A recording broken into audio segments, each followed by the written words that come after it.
Sino ba yung kasama mo sa mall yung nakaputi? Ay! Anong latest sa mundo ng showbiz?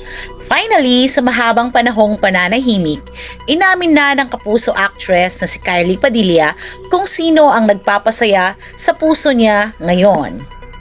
Tila nasagot na ang katanungan ng maraming Martes na netizens kung sino nga ba ang Miss Sergey na nakakasama niya sa ibang bansa, at ang latest na nag-trend ay noong naispatan siya sa isang mall kasama nga ang Miss Sergey na ito. Sa pamamagitan ng TikTok video na in-upload ng celebrity fitness coach na si Francis Simon, sinagot ni Kylie ang matagal ng tanong ng maraming netizens hinggil sa kung sino ang Miss Sergey na lagi niyang kasama. Sino ba yung kasama mo sa mall yung nakaputi? Ay! Yan ba? Nagpapasaya sa puso ko, yun yun.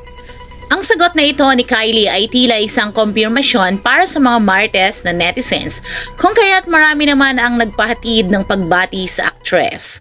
Panoorin natin ang say ng mga Martes na netizens sa issue na ito. She deserves to be happy.